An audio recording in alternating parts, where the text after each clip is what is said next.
अब हम आपसे बात करेंगे यहाँ पर ओम प्रकाश वाल्मीकि के अनुसार दलित साहित्य में मिथक।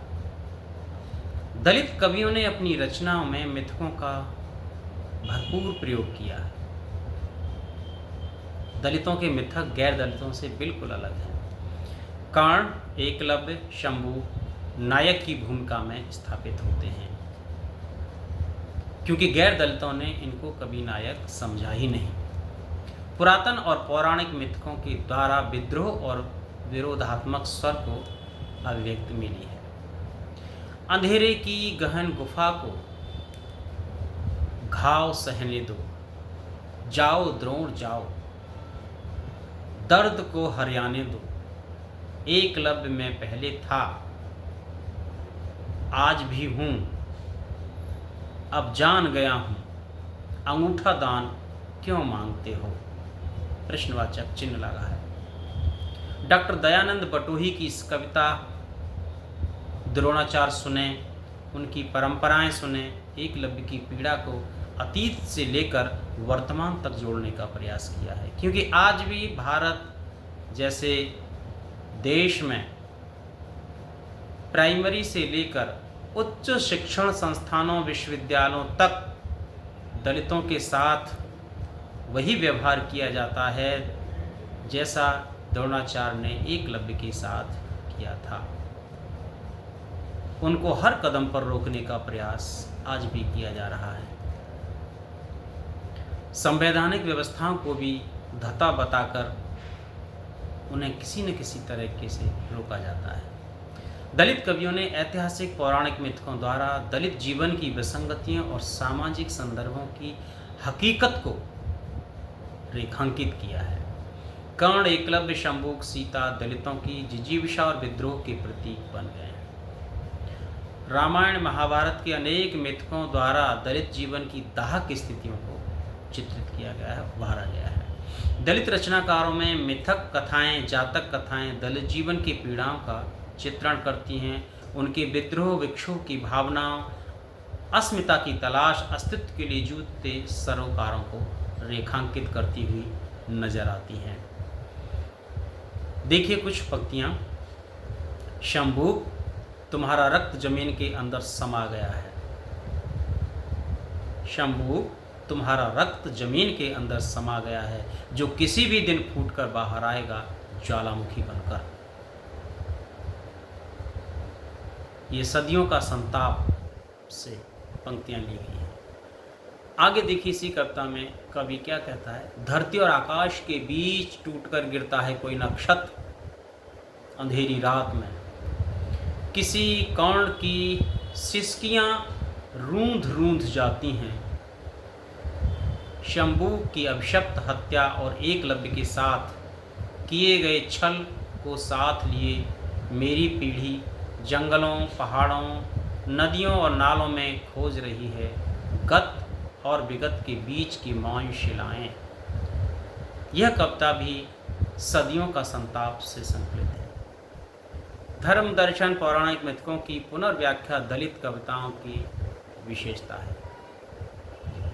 हिंदू दर्शन समस्त मानव की ही नहीं, जीव मात्र की आत्मा को एक ही ब्रह्म का अंश मानता है, लेकिन दलितों के प्रति उनकी अमानवीय और निर्ममता किस तरह से देखी जा सकती है। देखिए, तुम्हारे रचे शब्द तुम्हें ही डसेंगे सांप बनकर, गंगा किनारे कोई वट वृक्ष ढूंढ लो, कर लो भागवत का पाठ आत्म संतुष्टि के लिए।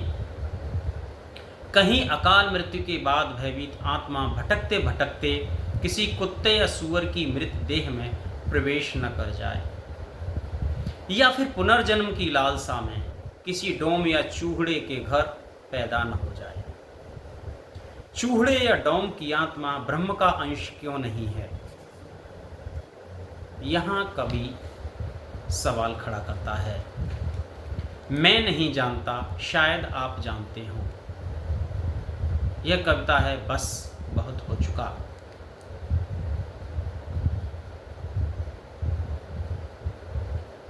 से रमणिका गुप्ता भी दलित साहित्य के सौंदर्य शास्त्र के विषय में अपनी बात रखते हुए कहती हैं कि दलित साहित्य ने नए बिंब गढ़े, पौराणिक मिथकों की परिभाषा बदल डाली,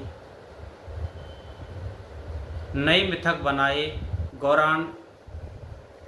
गौरवान्वित झूठ और आस्था पर चोट की और चमत्कार को तोड़ा। अनुभवों की प्रामाणिकता से दलित साहित्य में नए तेवर उभरे जो सीधे मन पर चोट करता है, हृदय पर चोट करता है।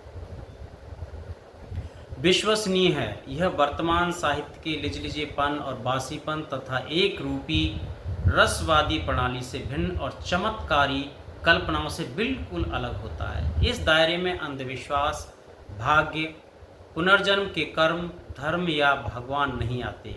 यह प्रत्यक्ष यथार्थ से मुक्त है।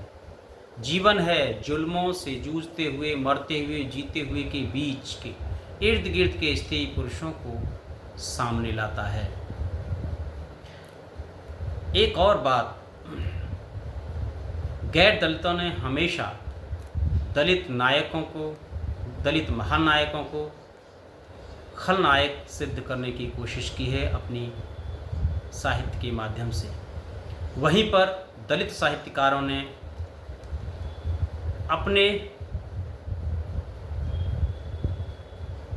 नायकों को, अपने महानायकों को सामने लाकर प्रस्तुत किया है जिन्हें गैर दलितों ने खलनायक बनाया था, और उनके महानायकों की पोल भी खोली है दलित साहित्यकारों ने। जिन्हें वे नायक समझते हैं, जो नरसंहार करते हैं, उन्हें वे महानायक समझते हैं।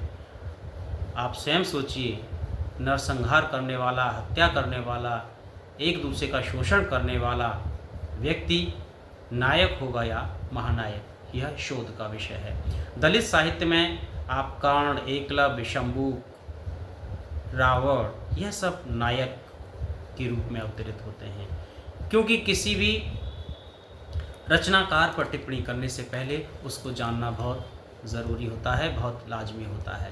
तो आपने देखा कि दलित साहित्य में जो हमारे अब तक खलनायक थे उनको महानायक के रूप में स्थापित किया गया। उनकी सोच एवं दृष्टि ने ऐसे अनेक अध्यायों को खंगाला है जो भारतीय जनमानस को हजारों साल से प्रभावित कर रहे थे। इन मान्यताओं के आधार पर पात्रों का पुनर्गठन भी एक अलग ढंग से है जो प्रचलित सौंदर्य शास्त्र की मान्यताओं को विखंडित करता है।